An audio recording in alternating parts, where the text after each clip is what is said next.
Hey, hey, hey, hey.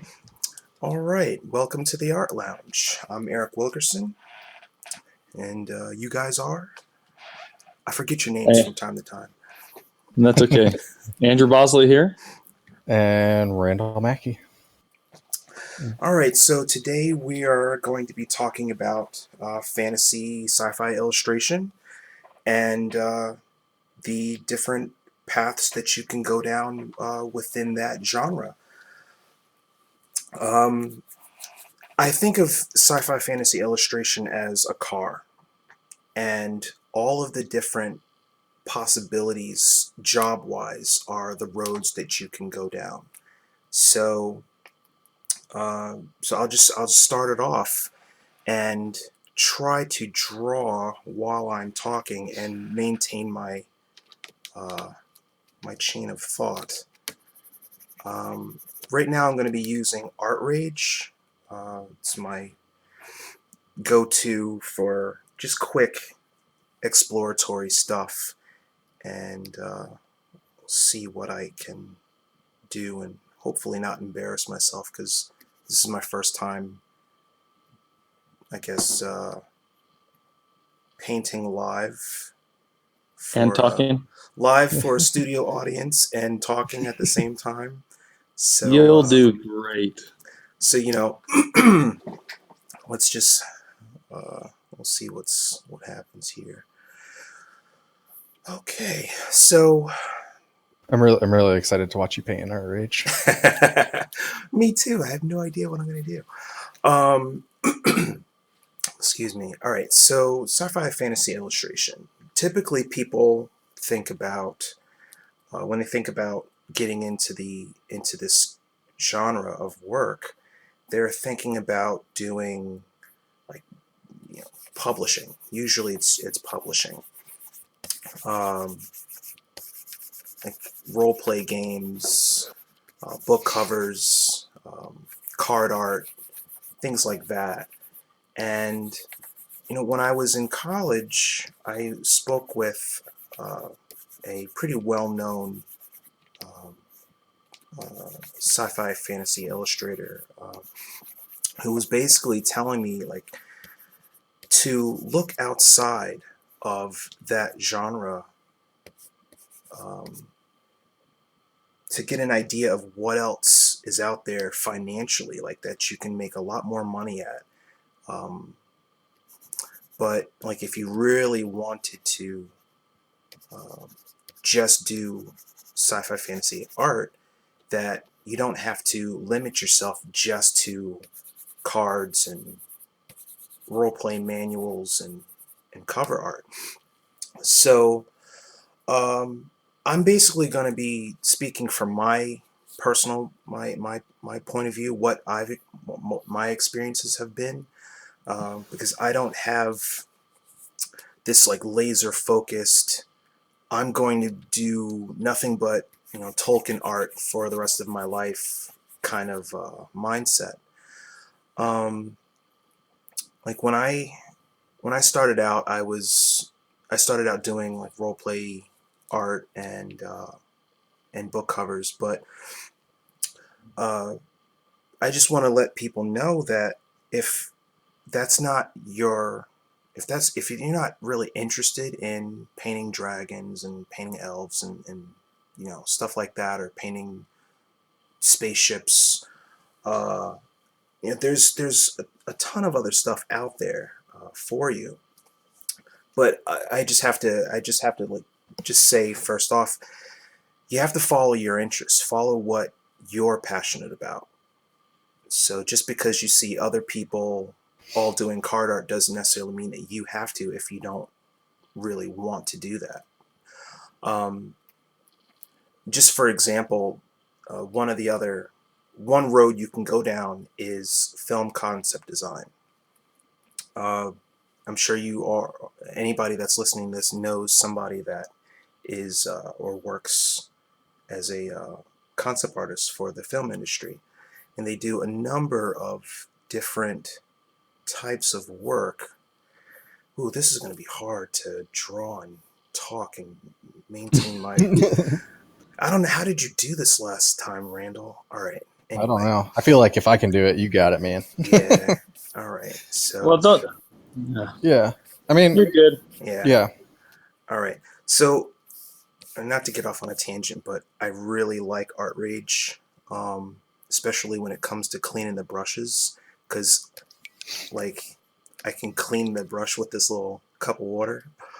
I just love that because then it Hmm. gets my color, brings my color back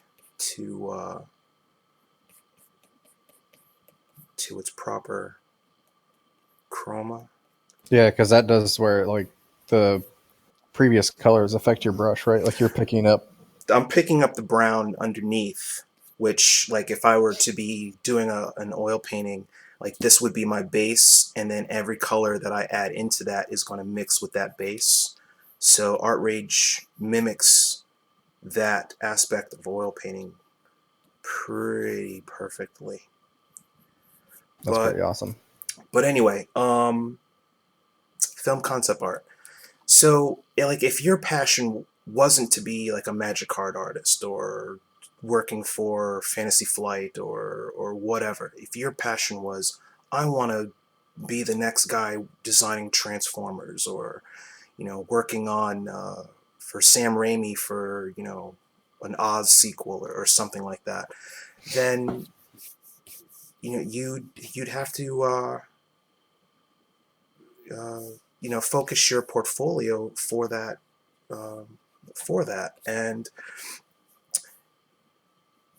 So the, one of the the things I want to ask is like, yeah, I mean, because we're talking about, there's different avenues out there and different ways to chase the money, basically, right. That's yeah, right? right, I feel like, I mean, a lot of people want to paint dragons and a lot of people want to do fantasy stuff. And, this is something I think, our topic next week is going to be Beyond the Holy Grail. And we're going to talk about, these Holy Grail projects, but that's something we can lead into a little bit this week is you have these projects that we look at as like kind of being the only thing out there, right. or at least like the dream jobs, your things that your typical fantasy card illustration stuff, fantasy covers, fantasy, illustration for RPG manuals, etc. Well, it's specifically for specific. There are specific companies that you think this. If I can do it for this company, that's the holy grail as well. Yeah, Right. That you've like then made it and you're going to be successful. But I think that's one of the interesting things that we've all kind of found in our own ways of going about it is, again, like I found for me, like games is definitely where I've done most of my work. I've done some RPG stuff, but where this is, we found ways to make money away from those things. And not that those things are invalid, but I think, I guess, I mean, I don't like, you've done some pretty cool stuff, Eric. Like what kind of jobs have you got and how have you got those that well, are maybe not your traditional high profile gigs? right. Well, branching out from publishing, I mean, that's the kind of the core that people like in college, especially in the East Coast. A lot of the West Coast colleges are focused on like entertainment design because that's where all of that work is. For film and video game industry, California, San Francisco, LA. Usually, I mean, it's historically been like East Coast is publishing, West Coast is film and game. That's still kind of correct now. I mean, there's more game studios, um, across the South and Midwest and all that. But um, my experience with most of my experience with sci-fi fantasy illustration has been with publishing, game design, and theatrical costume design. Um, so I can get into the theatrical costume part, but um, typically when Yeah, I mean, you're like, how did you get some of that stuff? Like, well, uh, how did you I even, like, I wouldn't even know that was the thing. yeah, I didn't Yeah. either. Like I was referred by a friend of mine um, uh, to um, do some work with Blue Man Group a few years ago, And that pretty much opened my eyes to what else was out there besides trying to hunt down um, like role play game art and stuff. Because before that, I didn't know that there were like theme attractions and theatrical productions that needed costume designers. That, like, you think of Cirque du Soleil, right? I don't Hmm. know if you guys. That's Oh yeah. all fantasy art. That's all fantasy art. Like, some costume designer is sitting there making these insane designs, and somebody fabricates that and they put on these elaborate shows. But that's so far removed from the typical uh, um, Tolkien-esque fantasy Yeah. that people know and love.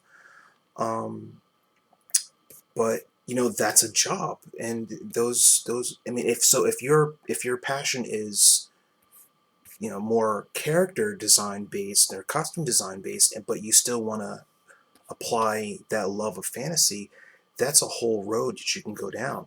But I was referred to them a few years ago, and um, I was tasked with designing costumes for one of their stage shows, and they ended up uh, using a visual effects studio to fabricate the designs.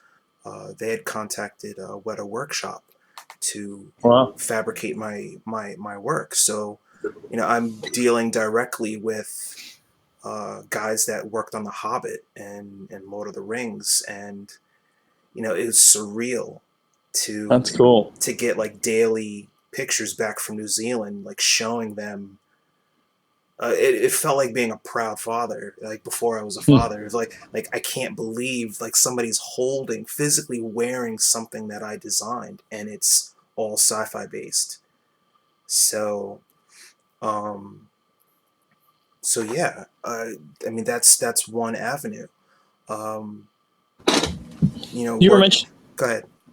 Oh well, I was just say you mentioned film stuff, and I want to get back to this, but I mean it's starting to branch into some of the stuff you're talking about before, as far as the concept art for film.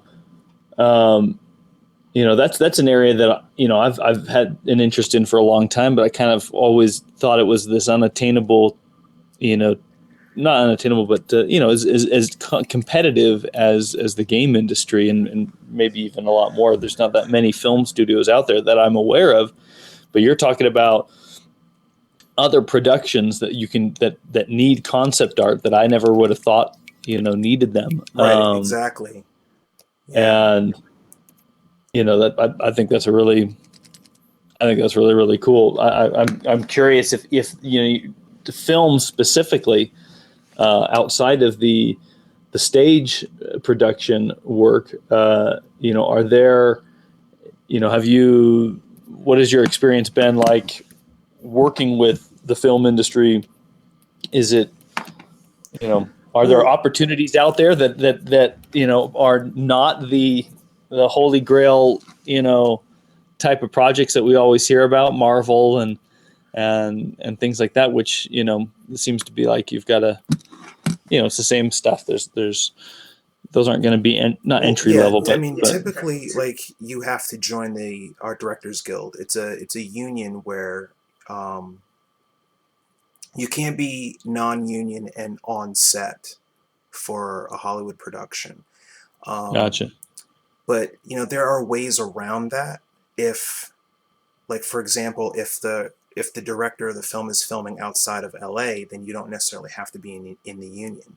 Like, you could the director of the film could be walking around Comic Con, San Diego Comic Con, and find the artist, cherry pick the artist that he wants, and film the thing in Canada, and then that Hmm. just bypasses that Art Directors Guild completely.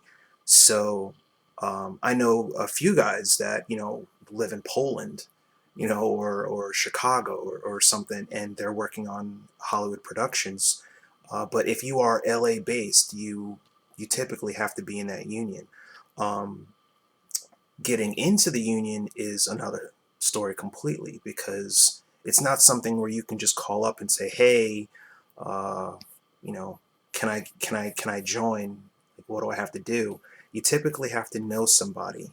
You have to be vouched for. So you have to have three people that are already in the union uh, say, "Hey, uh, this guy's good. Sign him up." Or the director has to like cherry pick you, and you get your union card or something like that, like once the production begins. Okay. Um, but outside of that, you just have to be lucky. Hmm. you know. Do Go ahead. I've heard about the unions and stuff. Do they do anything for you? I mean, I don't know if you're in the No, union or I'm not. not. I'm not. Do you know if those unions actually do more than say, okay, only these people can come in and do this, and you can't, or you can? Do they actually actively help you as well to find work if you're part of that? Is that an organization that would facilitate jobs as well in that Yes, industry? yes, they Okay. do. Yeah. But what ends up happening, based, from guys that are in the union that I talk to sometimes, is that work gets you work.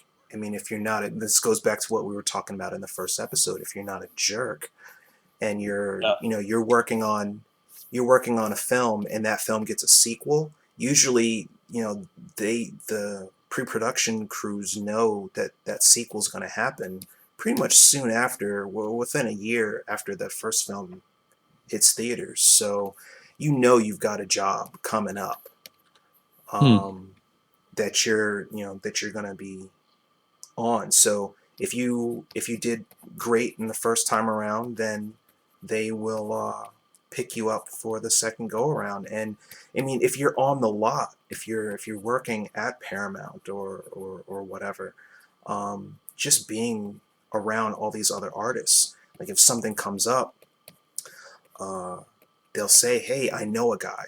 And typically, once you're in the union, you start, or once you're working as a film uh, designer, you tend to start learning about, or meeting a lot of the guys that will refer you. So Okay. that also goes back to what we were talking about, like networking, and meeting other artists that are in your field, because if the director needs somebody that is just really really good at creature design, or robots or whatever, um,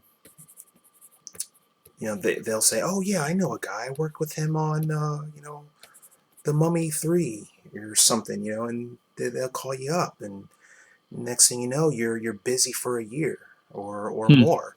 You know, it's they pay hourly, so you're talking about rates that are um, around between $50 to $75 an hour, sometimes more if you are like in a senior position, or production designer position. You're pulling like 100 plus an hour. Yeah. And like when you get into money like that, it's like, why should I bother to try to chase down role play game art ever? Yeah. So uh that really opened my eyes. That really opened my eyes to what's out there. Yeah, I um think I mean that's one of the things that, you know, can you survive by just strictly doing RPG art, card art? right. You know, And I that, know that some of the top artists definitely can, but it depends a lot on your geographic location. yeah. Like Oh, okay. if you're living in San Francisco, and the rent on a one bedroom apartment is close to $2,000 a month, and you're Hmm. doing role play game art that's paying you maybe 500, no, I mean, you'd have to supplement your income.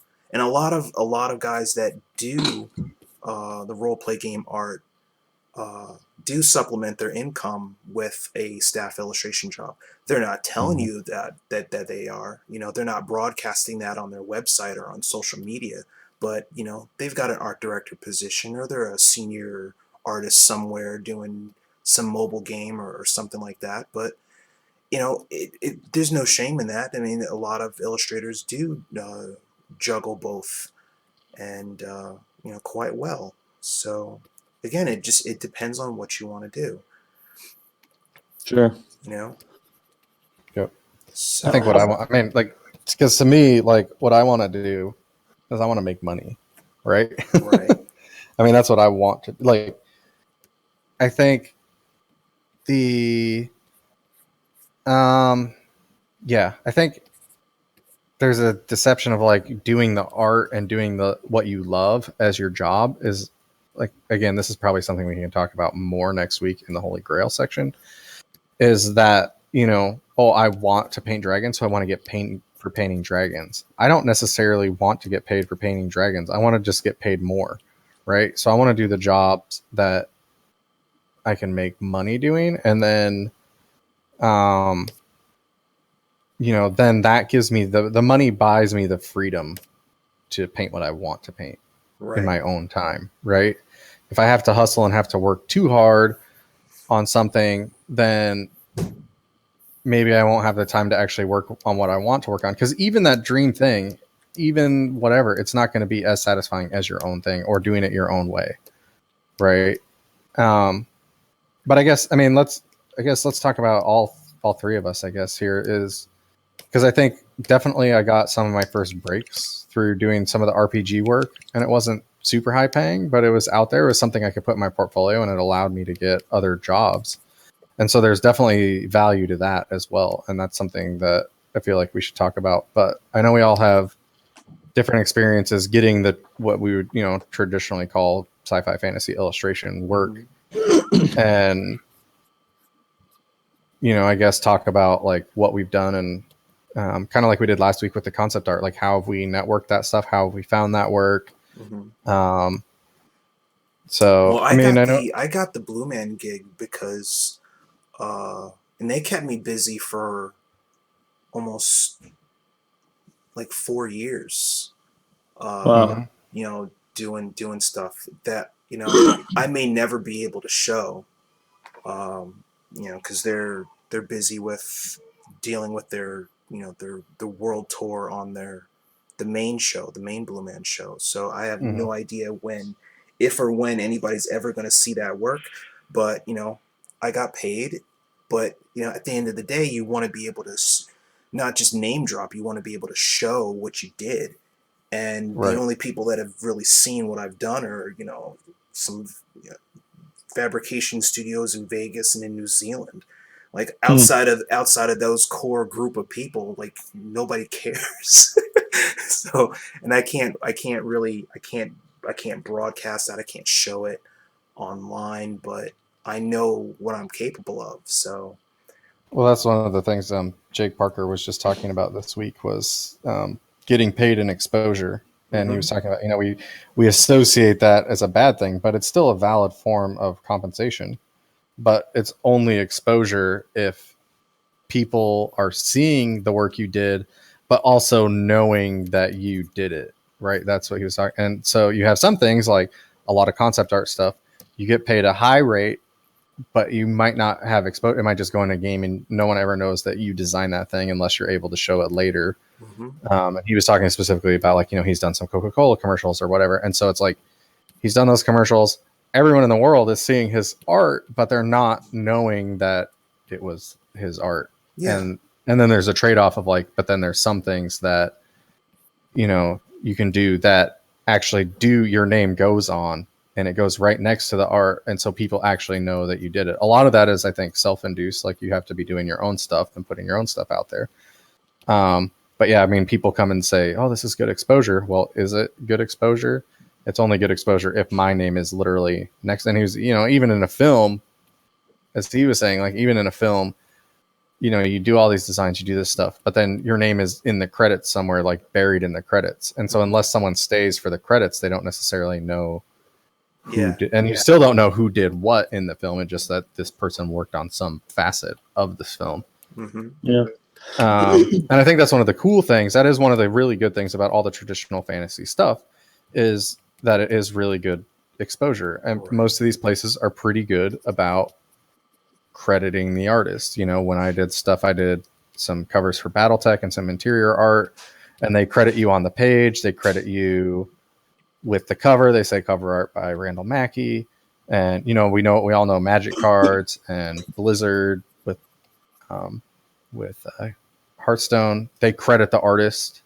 You know, Wizards credits the artist in every single thing. I just got the new Art of Magic the Gathering book, the Zendikar book. I got it in the mail this week, and every single illustration, every page has the artist's name on, like, literally right next to the illustration.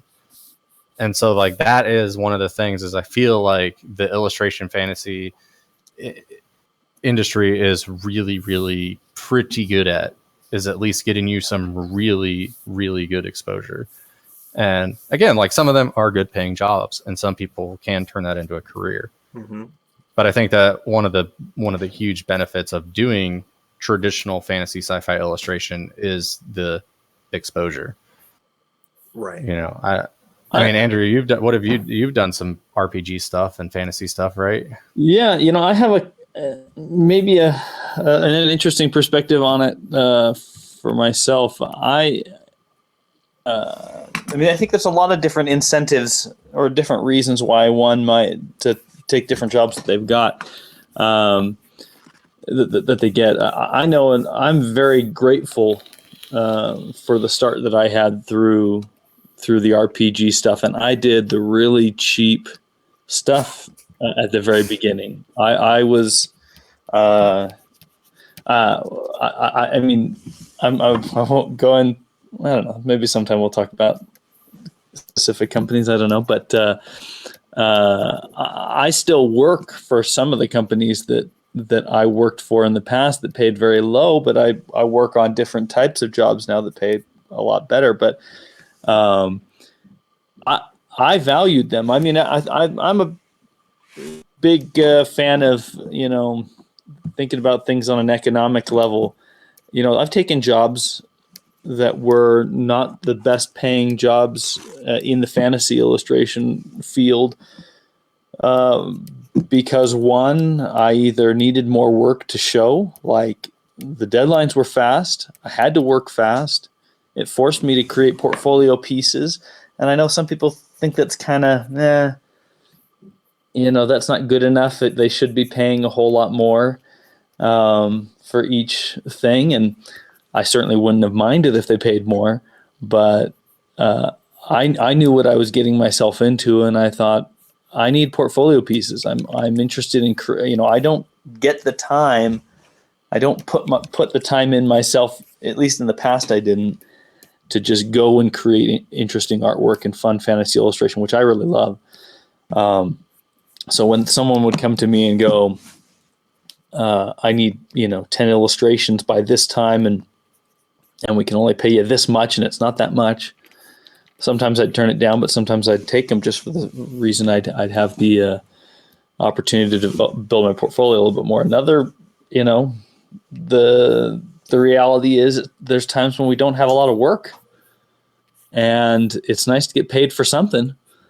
And, you know, I think we've marketed this art lounge as a, you know, more of a blue collar artist type of thing. You know, the reality is sometimes we don't have a lot of work going on at a time, and so I've been in that situation where it's like, who am I to say, you know, I'm not going to take this job because of it pays only this much or whatever it may be. But I started. So sorry, that's a little spiel about some of this stuff, but I started out with some very small companies.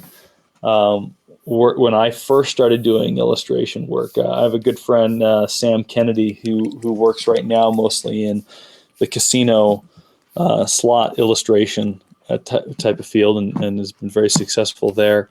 He also worked at Red Storm with me, and we kind of were each other's wingman when it came to finding fantasy illustration work. And he'd go to a convention and he'd meet some people and find out what people were interested in. He'd take notes and he'd come back and he'd share them with me. And I'd do the same if I went to someplace different than him. But we both started working in these very small companies that paid very, very little. And even after you did the job, you'd have to like pester them and hunt them down for months, even a year, to get paid for some of these jobs. But I value the experience that it was. Now, I work. I have had the great opportunity to work on. I don't do RPGs that much anymore, but it's nice. I work and do a lot of board game covers, board game art. Some of it technically is card art. I'm actually working right now on some card art for somebody. But one of the incentives as well that I'm excited about is I'm doing all the art for this game. I'm not getting paid as much as I would get paid if I were working in the game industry this time. But I'm excited about the project, and it's a game that is known. And it's getting a reboot, and I will be the only person doing artwork for all the cards in this very card-heavy game. So that's a lot of exposure, going back to the exposure that you're talking about. So that's one of the main reasons why I took the job, in addition to it's a large number of illustrations. Even if, it doesn't pay super well per one, it all adds up. But I don't know. It's funny. There's a trend, certainly going around right now, where people are kind of trying to get people educated to know that, you don't have to get paid this little, or, there are opportunities out there. And I think that that's important. But at the same time, those jobs have a place for certain people and for certain times. And I'm glad that they were there.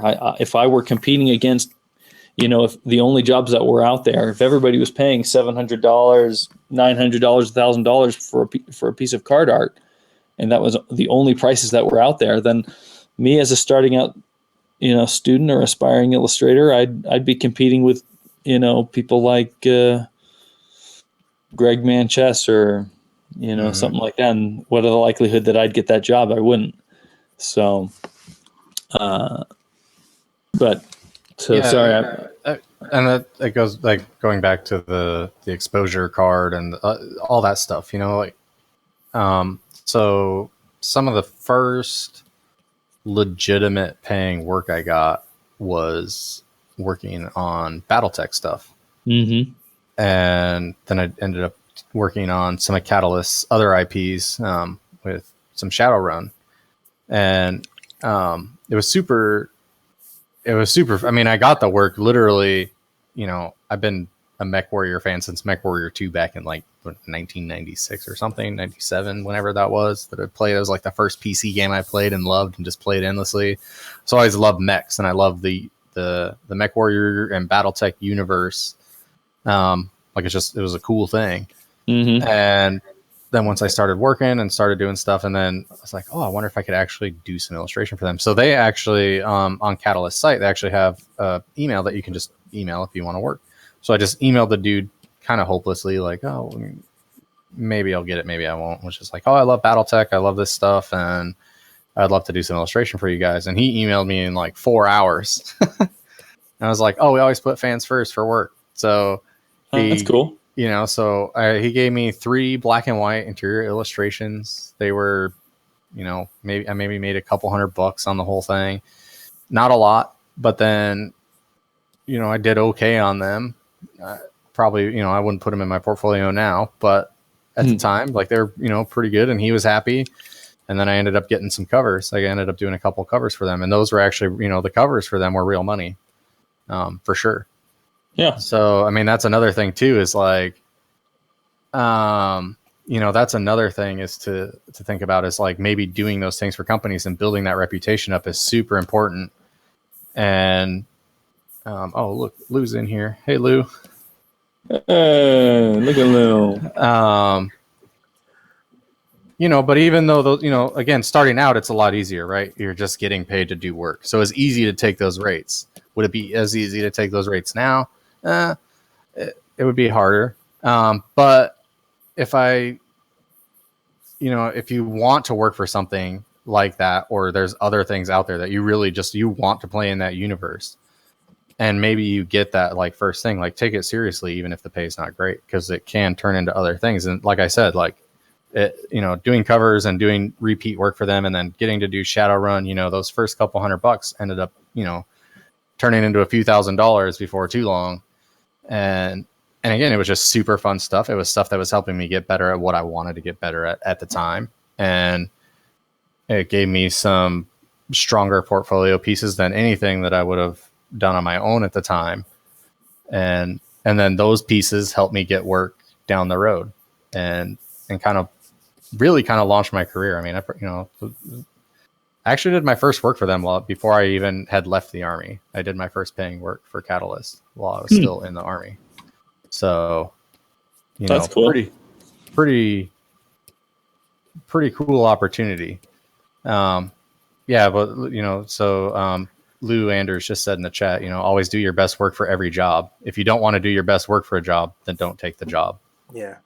And that's probably real. Like if you think that you're going to be, we've all done it. Like we've all had multiple things and you get other things thrown at you, and, you kind of just, you put forth an effort, but maybe it's not a portfolio effort. Maybe it's a get the job done effort, and maybe it's based on rate. But I think that's, it's not the way you should approach it. Right. Well, so one of the other, all right, so we've discussed publishing, role-play games, book covers, card art, film concept design, being in a union in order to get that work. There's game design, concept design for games, illustration for mobile games, casino, console. I mean, if you have that passion for that avenue, but you love, fantasy art, then it's just a matter of applying that talent to the right studio or trying to get into that right studio. Beyond that, there's children's books and, YA, young adult, middle grade books. I have a few friends that do pretty much nothing but, middle grade book covers. It's still got the the fantasy elements, the dragons, the elves and creatures, but it's kids on the covers and reacting to what's going on. Then beyond that, there's working for visual effects studios. If you're an animator or a 3D modeler, but you really love fantasy and sci-fi illustration, then it's but you want to see your work on the big screen. You want to apply that to a larger production. Then there's visual effects studios, outsourcing houses in New York, LA, London. They're all over the place. Well, so Lou just said something else really interesting in chat, going back to the middle grade thing, because Lou's got the Thrones and Bones series of books that he's done, and Andrew, you did some interior and like marketing type illustrations for that. Marketing, Justin Gerard did the cover and interior art for the Thrones and Bones. But I did some. I knew did the covers. Yeah, which is that's a whole other Well, that's thing. What Lou's saying here is middle grade has the most fantasy elements. Also, they tend to have interior art. And that's something that's pretty rare in adult sci-fi fantasy, is that the middle grade books tend to have those interior illustrations in them. And, I've seen Justin's interior illustrations for the Thrones and Bones, and they're mostly, these pencil pen, like simple drawings that, and again, it's probably a thing that's not necessarily on everybody's radar. Right. Exactly. And I mean, but if that's something that you are really passionate about, if that's something you want to do, then it's definitely, on that radar. But it's there's so much out there, so you just have to you have to want to do it. Because if somebody came to me and asked me to paint like the Battle of Five Armies, I'd be thinking there's so many other guys that could do that way better than I could, and are so much more passionate about Tolkien than I am. So, but if somebody came to me and said, we want you to illustrate a scene out of, Pacific Rim, or, some anime, or something like that, I'd be all over that. So, Yeah. but, yeah. I'm curious to get maybe your guys' thoughts on actually getting some of these projects, and I think we haven't discussed it, but I expect next week we're going to talk about a lot of these alternative employment type of opportunities. As we talk about, bypassing the holy grail type projects, looking for the things that people just don't know about.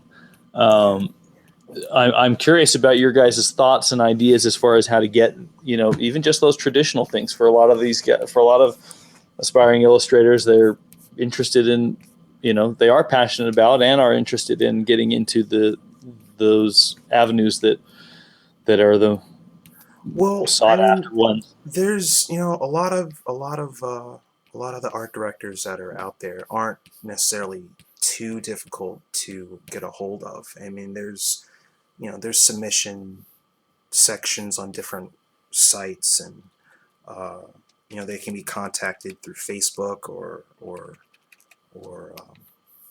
just finding the address of the company, and just the old-fashioned postcard mailers apparently still work. Mm-hmm. Does that work for fantasy? Like I mentioned it last week.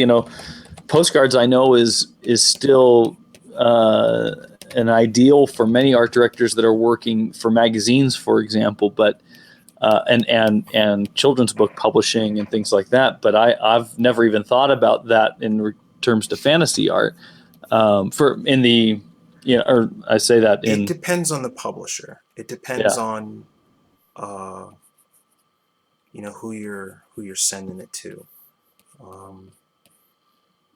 I mean, I know some art directors get so many emails a day that, like, if you were just to email them and say, hey, my name is, and I'm awesome and I want to work for you, it's just going to end up, it'll be like email 200 out of 1,000 for the day. And, if they don't know you, they're probably just going to delete it. Or just miss it entirely. So, I mean, that's one of the things. So, with that's something that I think is important to talk about right here is, and again, this is something that has been beat to death, of course, by everyone else that is out there giving advice, or other blogs or other shows. But just in my little experience, that few months that I was doing this for high res, for the Paladins cards, and people were sending me stuff. And then, like I said, people were sending me stuff that were referral from a referral. A friend would say, hey, I'm working with this guy, you should send your stuff. And they'd send their stuff. Or, the people that kind of found out about it later and would send stuff. So just to describe, again, we're beating a dead horse here, but just to describe what my inbox looked like, I have all my regular high res company emails, here's lunch, here's whatever, here's what the company's doing, here's all the, all this stuff going on just for game development, right? So that's easily 150, 200 emails that are popping up a day. And then I have 24 working artists that are doing work already for us. And so I'm managing assignments. So I send an assignment out, and then someone has an assignment or a question, like, what did you mean when you said red? And then that pops up. And then I get 3 artists. That was Andrew. Then I get 3 artists sending, sketches. And then I get artists sending what are finals. And then artists saying, hey, I haven't heard from you in a couple days. Like, do I have an assignment? And it's like, oh yeah, I forgot to like, and I had a tracking board, and I feel like I did pretty good at keeping track of everything. But at the same token, like, yeah, sometimes people would send me stuff. Hey, I want to work for you. I'd look at them and their work wasn't great, or it wasn't what we needed. Then I really tried really hard, and I think I succeeded about 90% of the time. I really tried really hard because I know how it feels to be an artist, to send that email and never get that response, right? It's killing you. It's all you can think about. And so I try to put myself in their shoes. I've done this. I still do it, where you send something and you don't hear something. And if you don't hear something for 48 hours, you're about ready to shoot yourself in the face, because you're just like, you're miserable, right? You just want to know, like, did they even see it? So I would always try to respond, but sometimes that stuff literally just gets lost. Like there was a couple emails I found like a week later where someone had emailed me and I never even saw it. And I went through and was like cleaning out my inbox at the end of the week and was like, oh, totally missed this person. And then some of them I would look at the art, look at the portfolio and say, this isn't what I need. I'll respond to them and tell them no thanks.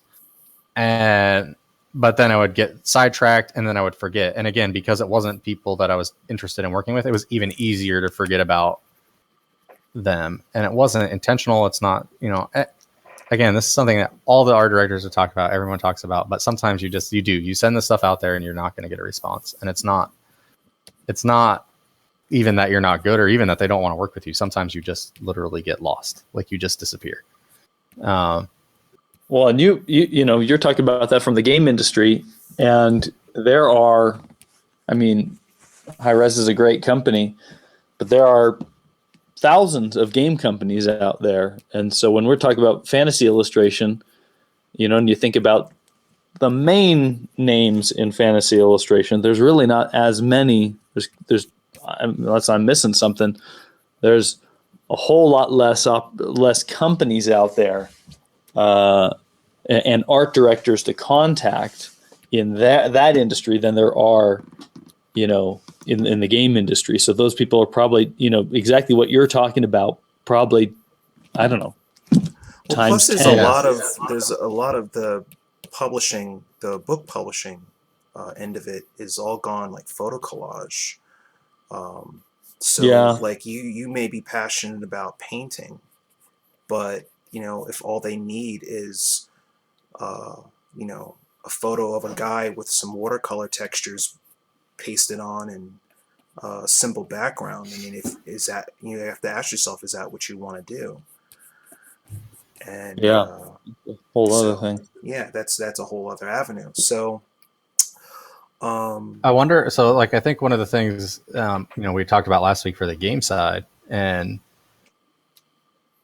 excuse me, there was two things we talked about last week. There was, we talked about the Facebook and contacting that way, and that was one of the things, like when I wouldn't get back to someone. And so Nick Arnold is the guy at Hi-Res now doing my job, and he just said that, he said it's why I definitely don't mind when they send a follow-up email.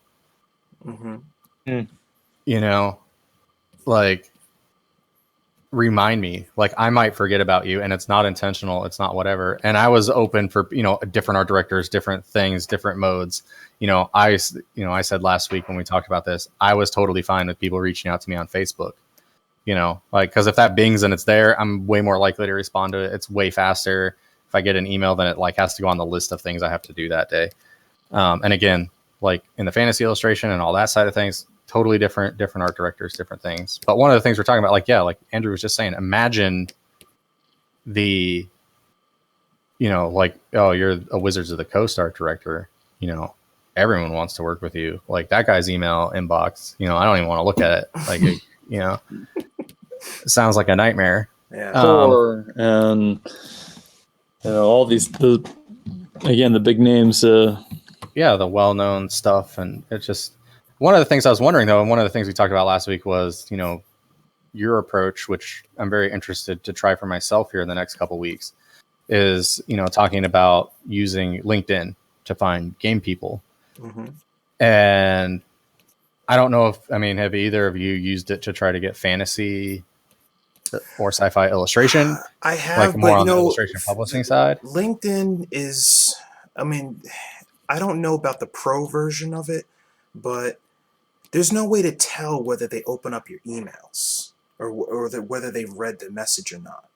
Like Yeah. with Facebook, you know when they've seen it. There's an app that I use for my professional email, just when I send out to clients. It's called Sidekick. And you can link Sidekick to your Gmail or whatever your email account is, Outlook or whatever. And whenever you send a message, a window will pop up in the corner of your screen letting you know the exact time and date that client opened your message, and how many Wow. times a day that they do open it. So if you send somebody, a client or anybody, an email, you send off sketches, you send off a final, and you see that they've opened it. So then it's just a waiting game of, okay, well, I know you saw it Monday, so why haven't I heard from you? But you can't blow up their spot, and be like, hey man, I know you saw it at 10:56 a.m. But at least it gives you that peace of mind to know that yes, the email went through. It's not in their spam folder. They got it. So That's funny, because I wonder whether I don't know whether I'd want that it drives me or nuts, not. but I know. Well, that's the thing. It's like when people ignore me purposely, I could at least pretend like I think it's because it got in the spam folder or something like that, or Yeah. maybe that's why. It's not because they hate me. It's just because they didn't get it, and I can play those games. But when you see that they've opened it up, and then they don't respond to you, Yeah. that's when you want to that's when you're sad. Well, I live by it. I live by There it. you go. No, So that's cool. we got, we can talk here for a little bit more. Let's talk about some, I mean, again, like we've got these jobs, like specific things, like, some more, I guess, educational things on how do we Get them. Again, these first couple episodes where we're talking about concept art and the fantasy illustration, like we're definitely in the zone of repeating things that other people have said, and there's other information out there. And, I think what we're trying to do with this show is to talk from our perspective of how we've made things work, which isn't necessarily a traditional way, or, again, more things we can talk about next week, because I'm really excited about that. But, what can you do to get this type of work? How have you guys got it in the past? For the fantasy illustration, board games, that's what we're talking about, all that stuff. How have we got work in those things? Really, I think off the top of my head, the only stuff that I've done is I think the BattleTech Shadowrun stuff on the more traditional, publication illustration side of things is the BattleTech covers, the Shadowrun, and I probably did about 10 pieces for them total, 15 total maybe.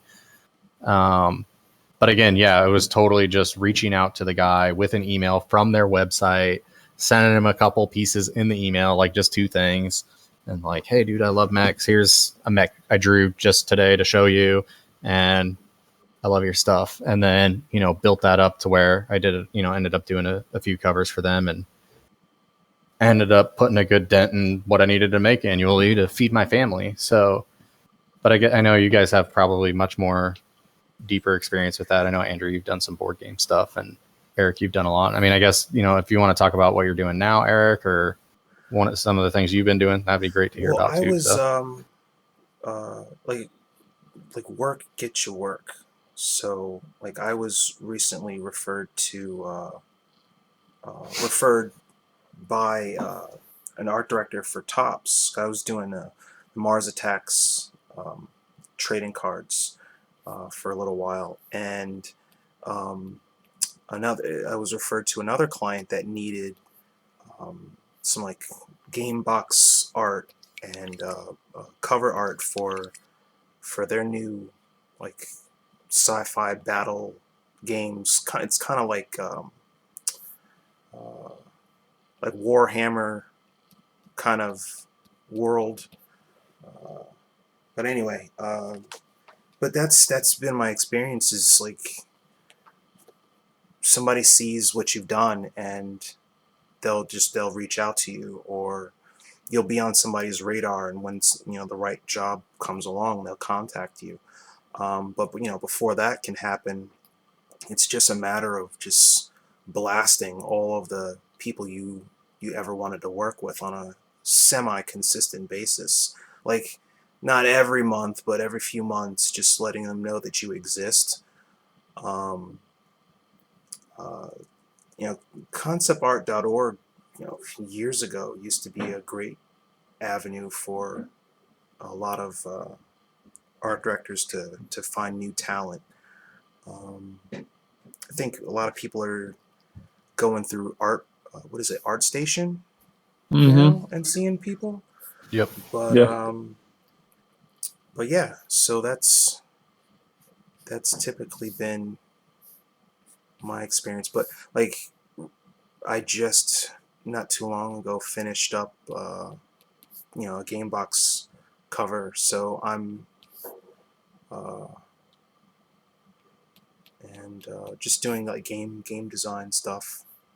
So, keeps me busy. I know for myself, I I tried to look back. It's funny because I work for some of the main names in the fantasy illustration stuff right now, but not in the stuff that I used to do. I don't do the same type of work as I used to do.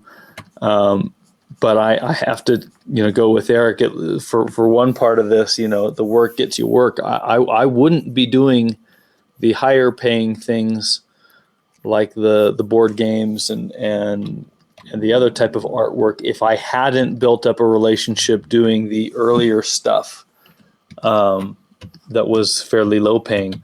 I don't know if there's a way around that. I don't know if there's other people who get a fast track through all of that. But I think there is a fast track.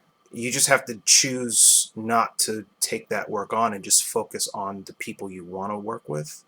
okay. And I mean, because like, if your portfolio is full of horizontal trading card work and your goal is to do book covers, which is a vertical format, like, some art directors aren't going to take that leap and say, well, yeah, you're doing some really great card art, I think you can do a cover.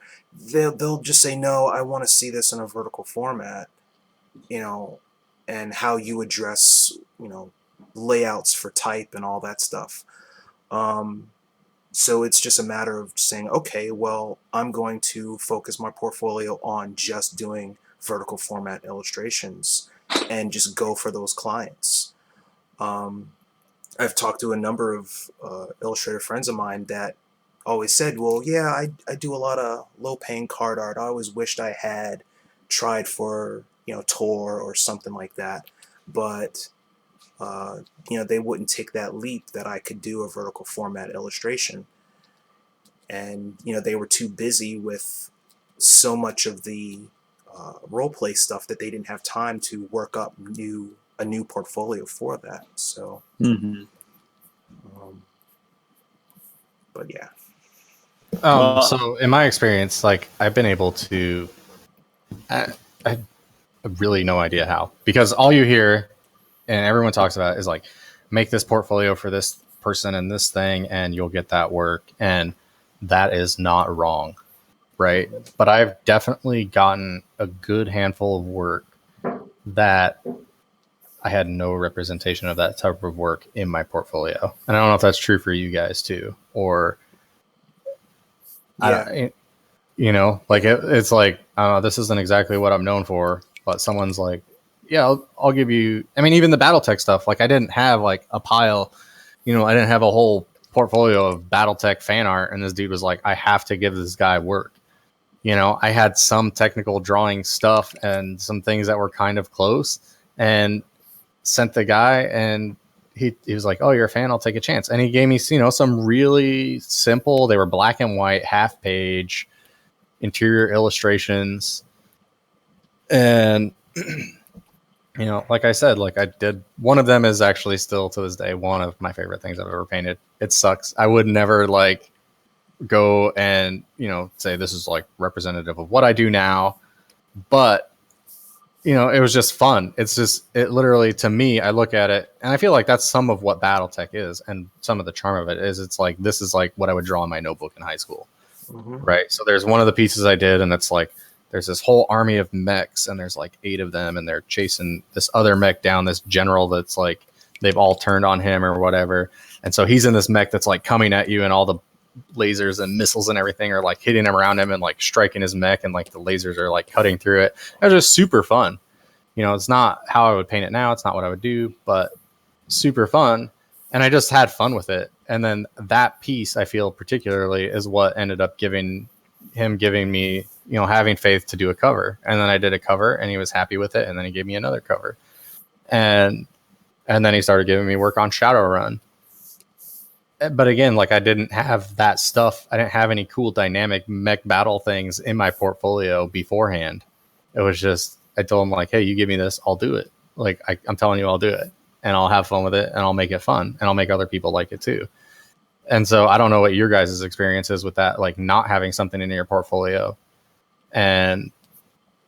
or maybe not being known for that sort of thing, but then still being able to get the work. Well, I think go ahead, Andrew. Oh, well, I was just gonna say, I think, some studios will go that way and some won't. The smaller studios, have, they are willing to take a little risk on somebody that they're not exactly sure if they're going to finish it. I think in multiple industries, especially I've seen it in fantasy illustration, the typical names that or companies we talk about, as you get to the more the bigger names, the bigger projects and things like that, the more specific their style is, the more specific the higher the more artists that are scrambling to get those jobs, the less risk taking is happening with those situations and those people, and so they just go back to the people that they know, or they go to the people who have dedicated their entire life to make sure their portfolio is exactly where it should be for their style. And I don't know. So I was thinking about what you were saying, Eric, and what you've been saying, Randall. It's like it's a funny thing, and it's like this in most industries. I'm sure it certainly is like this way in games as well, video games. But you can choose to, I didn't have a fast track way of getting into the fantasy illustration. I went through the drudgery of kind of the really low paying things with the companies that you were not super reliable, and I had a hard time, but eventually I made it through into these other things. But I remember going to Spectrum several years back when I was getting ready to go completely freelance. My entire, one of my big intentions was to just spend most of my time doing fantasy illustration. I went to Spectrum, and my eyes were just opened to the reality of the way things work. I interviewed with, many of the big names in fantasy illustration there, and they liked my stuff, but they needed something extremely specific for them to even consider me for a job, for a project.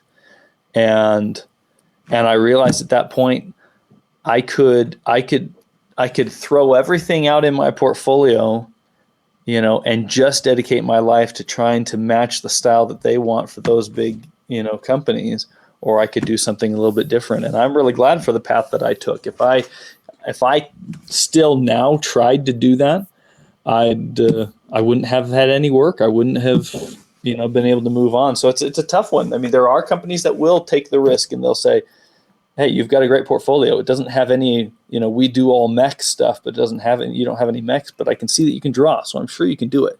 So let's do it. And then there's other companies that they definitely won't take that risk. They'll be, we just do, I don't know, vampires, and, and this is the only thing. You have no vampires in your portfolio, so there's no way we're going to hire you. And we have this type of level of grit in our illustrations, and your stuff is just slightly too stylized. We're going to wait till we find the guy who does it exactly the way we want it. And that was the exact feedback I got from some of the big names. But well, I think I'm going to stop this painting here. And yeah, looks pretty sweet, man. That's awesome. I dig that. I'm gonna definitely. Is Art Rage free? It is there's a basic version of it that is free. But the best part about this is like the pro version of it that's got a lot of the same features as Photoshop is only $50, Oh, which is nice. ridiculous. Yeah, So, might have to but scoop I it up. wouldn't use this to do finished art. I still put a polish on it in Photoshop. But this is really fun for just working out. Um, just working through some ideas, like simple, quick sketches and stuff. You know, Hmm, um, nice. but Yeah, I'll yeah, have to try it out. it's fun. So this is my thing with lighting, like uh, 2-point lighting. So you have the Yeah, your I really dig light it, man. source coming from up here, Super and Mass then Effect looking. There you yeah, go. man, got to do it. You gotta do Hey, it. Love that before Mass we Effect. close up, I was going to throw out one last thing as far as for the fantasy stuff. I don't know about you guys. I'm sure I don't know if you guys have had any experience with the conventions that are out there, but my understanding is those have been fairly successful for some different artists. One thing that I wanted to throw out that I know did result in some jobs specifically for me were interacting with some competitions and forums. John Shindahetti doesn't do the art lounge as it used to be anymore, The but I Art remember Order. at one the art order. I what did I say? You said Art Lounge, which is our show. That's our show. He doesn't do the art order the way it used to be, but I wasn't heavily involved in there, but I remember there was one particular challenge that I took on, and I really enjoyed it. It's still a piece that I'm fairly proud of, though it's many many years old. Um, but I got contacted, I don't know, maybe a year after doing that, and one of the judges that was judging the challenge at the time, I didn't win the challenge, and I came out of it going, okay, I drew something nice, but I don't know if anybody liked it because I wasn't one of the ones called out, at the end of the challenge. But uh, one of the judges later on contacted me and said, hey, I've got a series of illustrations that I think that your stuff would work great for, and so that was an opportunity I'm really glad for. And I don't know if there's something like that anymore now that the art order is gone. There are certainly challenges out there, things like the character design challenge, and there's I don't know, they're really challenges, but the sketch dailies, and there's ways to showcase your art for sure in different forms. But I don't know if they're specific for fantasy illustration, which the art order seemed like it was There's tailored a more towards. couple. So, what's her name that does it? But there's someone that hosts. They do a thing. It's mostly on Tumblr, but she does a month of love for February. Oh, Christina. Yep, Yeah. that's it. And so they do the month of love for February, and you go in and you hashtag it month of love, and then she actually reblogs it on Tumblr. So I know a lot of people that were doing some of that stuff, and that's a good way to get. I feel like in the new social media space, like the forums were a good place to be found by the forum people, right? Like the old Polycount stuff, and I think Polycount still does all that stuff, and that's a great place. Polycount specifically for games. If you're doing 3D or concept, do that stuff, participate, post your process stuff on Polycount. That's a good place to get found. I feel like it's a good place to get peer feedback and stuff like that. But we're talking, like social media and getting recognized by those people. I feel like in the social media space that we have now in the hashtag age, like hashtags are a huge boon for us. I feel like. And so, you hashtag that and then it gets posted out, and people that are looking up the hashtag month of love, or they go to her thing and then it's on there, there's a month of love. And then I know she does the month of fear in October. In October, Jake Parker had started the Inktober thing, and that's a big thing. And you hashtag stuff Inktober and Inktober. It's a great way to get found. And there's a ton of that stuff going on. Yeah. And again, like I think, the forum, the contest, the forum stuff, that stuff's probably still valid. But I think too, like there's all these challenges and stuff like that, that's kind of almost taken over and replaced that. And that's a great way to get found, because you find whatever monthly. I mean, I didn't know I saw you were posting March of Robots stuff right now, Andrew. Yeah. I didn't know that was a thing. And I saw other people were doing it too. And I'm sitting here going, what am I doing with my life that I'm not drawing robots? Along those things, there's so many of those. I was at there's too many to do, and they're great that they're out there and they're available. But that's the thing that's so funny. Like with the art order, it seemed like that was a very concentrated,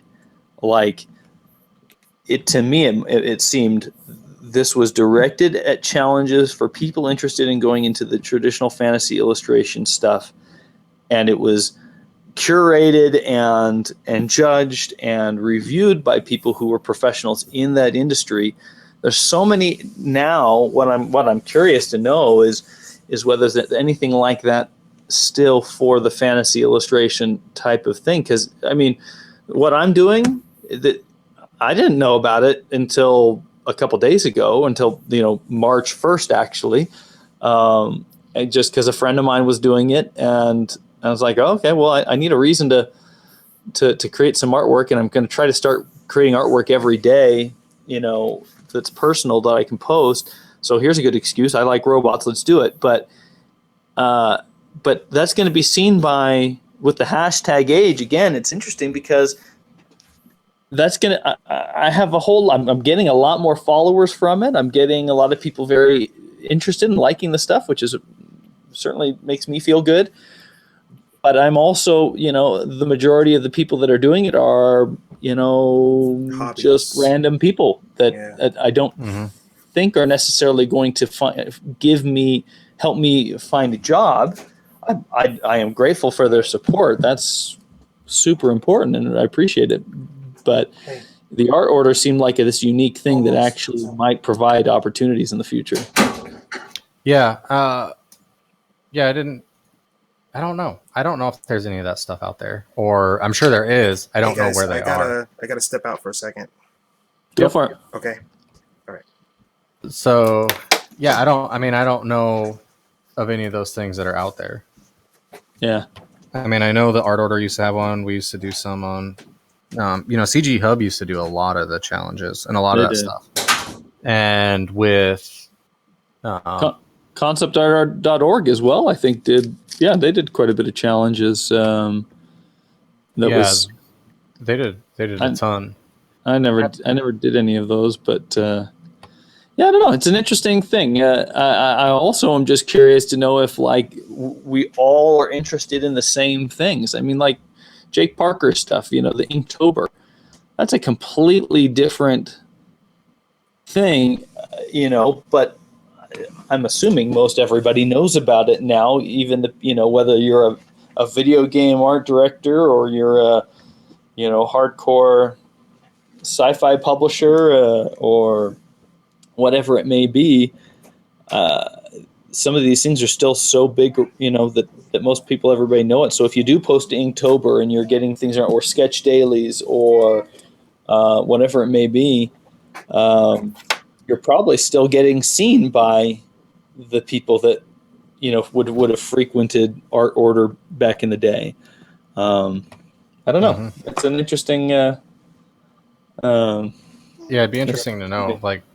I guess I'm not right now. I'm not chasing fantasy illustration. Yeah. So it's one of those things where. I mean, this is interesting because my experience is super limited in fantasy illustration. I've always kind of, along with everybody, thought oh, I want to do this, I want to do that. And I did some of the art order challenges, some of their D&D challenges, and learned a lot and got a lot of good feedback. Got a lot of good feedback from some very legit artists. And so they're a good way to learn, good way to get seen. But again, without chasing it, it's not something that's I'm paying attention to. Yeah. No, I'm the same. I mean, it might be worth saying. It's interesting because in the video game industry, we talked about last time, that's always changing and growing. It's somewhat small of a world there, but not so much anymore. It used to be more. But fantasy illustration, I think, still is a very small community. It's not constantly growing. The players aren't growing like video games are. There's companies coming around. You might get hired for somebody that's a no name, one day and is going to be huge, a couple months later. But in fantasy illustration, everybody, the main people are still the same. Yep. People, influential people. And so what I found is if you do some work, I'm not looking for fantasy illustration anymore, but they come occasionally because I know people and people know me enough that opportunities come. So we hear Eric's baby. Hey guys, we gotta wrap it up because I'm holding my daughter right now, so I don't know how to mute my mic, so Awesome. but without ruining the whole thing. So no, you're totally good. But I think we hit the points. Yeah. Okay. Yeah, definitely. I think I'm gonna. I think this is one of those things where there's a lot more information, there's a lot more opportunities out there, and a lot more things that. Yeah. I guess the point, and again, it's like kind of the underlying point of our show is that you got to dig around and find where these things are. Like there isn't necessarily a single answer, and I think that's kind of the message that we're basically trying to get across is that there's unorthodox ways, there's ways to find work, there's ways to get work and stay fed that aren't necessarily what you would think or what are the common perception of how you do this and how you get work. Yeah. And I think there's a lot more ways to get fantasy work out there that we aren't addressing. And if that's something that you're chasing, then definitely there's ways to research and find that information out there. Yeah. So yeah, well, I'm really excited. So next week we're going to be talking about Beyond the Holy Grail. We're going to be talking about basically like our path, our individual ways that we've, found work, kind of the work that's out there, different things to look at beyond what you would consider the Holy Grail jobs, whether that's the fantasy illustration jobs, the top clients or the top video game studios and different kind of unorthodox work that we've all done and ways to make money and stay fed and pay your bills and have time to work on your own stuff. So that's what we're going to be talking about next week. And I think that's going to be a good one. So Yeah. It's gonna be good. Awesome exciting stuff. Thanks for painting for us, Eric, on the spot. Yeah, no problem. I hope somebody out there learned something. I don't know. Did we get any questions or anything? We had a little bit of conversation. I don't think we had any like direct questions. That guy's horrible. Why is he using art rage? Why doesn't he use Photoshop like the rest of the world? Well, there was that. Yeah, there was a lot of that. Yeah. Oh, okay, good. Yeah. Well, yeah, we shielded you from it, though. Oh, thank you. I appreciate it. I feel better now. The hatred and vitriol that was coming. Yep. That we didn't want you to have to go through that. That's not Adobe. All right. Awesome. Well, thanks everyone for watching. Again, we're on Facebook. We're on YouTube. There's links below here. We'll put links on the YouTube channel. So if you watch us on YouTube later, thanks for coming by to check us out. Please subscribe. We're going to be doing a lot more of these regularly. And I think moving forward from this, we're going to definitely be getting into some more nitty gritty, really, really fun topics. So, yep. Thanks for watching. And Eric, do you have a closing thing? You got a closing for us? Oh my goodness! When I was a little kid, I'd sit around the campfire and parents would tell me a story about this guy that would just shout "Wubba wubba dub dub." That's all I got. Awesome. It's stupid. It works. It works. All right. Later. Alrighty. Thanks for watching, guys.